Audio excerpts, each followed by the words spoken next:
The Isaiah Factor Uncensored starts right now. Welcome and thank you for joining us on The Factor Uncensored tonight. A 6-year-old in Florida is dead at the hands of his own mother, according to investigators there. Rhonda Paula's niece said she tried to exorcise demons out of her son's body because God told her to. His body remained in the house for 12 days. He was dead. She is now charged with murder. Our next guest breaks down the timeline for this horrible tragedy. And joining us now to talk about this sad and bizarre story out of Florida from the podcast The Road Beyond, Todd Duplantis, also former Fox reporter. Todd, just mind-blowing that this mother has been charged. Tell us what happened. It's my understanding she performed some type of exorcism on her son. That's what she was claiming, Isaiah. Thanks for having me, by the way. This started on Friday for authorities. Authorities had been called out to this woman's home because the young boy, first off, her name is Rhonda Paulinice. She's 41 years old in Fort Pierce, Florida. Her son was Ramil is his name. He had been missing from school for 2 weeks. He's 6 years old. So school authorities called police. Apparently she'd been having some erratic behavior on social media. She was acting weird according to her friends and sources. So people were concerned about it there. They went to do a welfare check at the home. They found the young man, the boy literally on a bed in the home. He was wrapped in some type of gauze with his face exposed. She admitted to police that she thought he was possessed by the devil. And she told him that the new information I'm getting on this today is she told him that apparently his death was caused by her. She said he was acting weird. She feared he was being possessed by demons. And she said she was not in control of her vessel, which meant her body, and that God or her father was controlling her actions. And she believed she was controlled by a spirit or an enemy. So there was something going on, obviously very strange with this case. The woman, in her eyes, believed that she was doing something to free her child from being possessed with a demon. But you know, Isaiah, cases like this, unfortunately, are not uncommon. We've covered this on the Road Beyond podcast before. But what this really reminded me of was a case I covered in the summer of 2001 when I worked for you guys.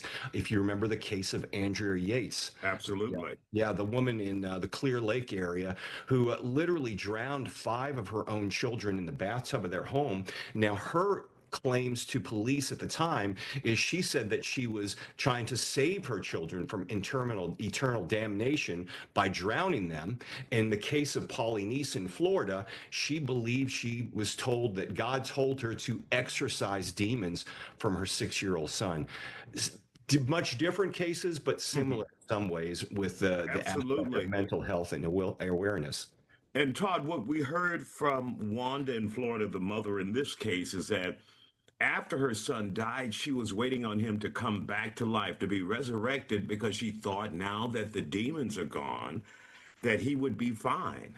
She thought that the demons were gone, and in her mind, she was thinking that. In fact, when police arrived in that arrest warrant, they were saying that she even went over to the boy and kept telling him, I'm sorry, as if he was alive.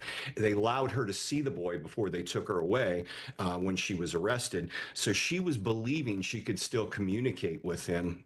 He apparently, they're thinking that the last time she said she spoke with the young boy was on the 18th of May. He wasn't found to the 30th, so he was deceased in his room in the home. Certainly was a horrendous sight for a few weeks inside that home. And what is clear here in both the Andrea Yates case and in Wanda Paulinice's case out of Florida that we're talking about tonight, mental health issues. And yeah. It's like, where are family members, where are friends when this type of stuff is going on? I mean, you can't really blame anybody else, but you can say, check on your family members, your friends, your relatives to see that they're okay, especially if young children are involved. And if you remember with the case of Andrea Yates, so many people were alleging that the husband was neglecting her. And Yates had a documented history of psychiatric hospitalization and suicide attempts. Her husband and doctors were aware of her fragile mental state. With Polly Neese, the one in Florida, apparently authorities had responded to prior domestic calls to the home, but there was no signs of child abuse. So in this case, they knew some weird stuff was happening in the home, but it didn't lead them to believe that she would actually harm her child. Unfortunately, in both of these cases, the children are now deceased. Now, this mother is charged with second-degree murder. They denied bond for her. Will it stay on that criminal path, or will someone step in, a defense attorney, and say, look, there needs to be a psychological evaluation. We need to take a different route here?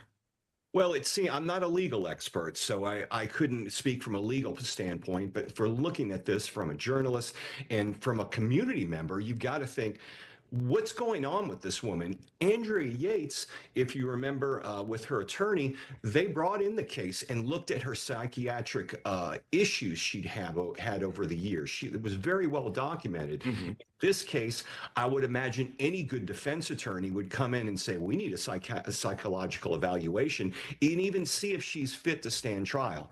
Of course, I'm not a legal expert, but that seems like the road that they're going down. Absolutely. Todd Duplantis from the Road Beyond podcast. We're always glad to talk to you. Usually it's something fun, something silly, but this is reality, a sad situation. And of course, we want to wish the family the best. This has to be a tough time. 6-year-old little boy didn't show up for school for 2 weeks, now gone forever. Just heartbreaking. It's completely heartbreaking, but it brings out this case of mental illness, which quite honestly, for the past, 5 or 6 years, it's been brought into the forefront. It's something that really needs to be addressed in this country at a larger level.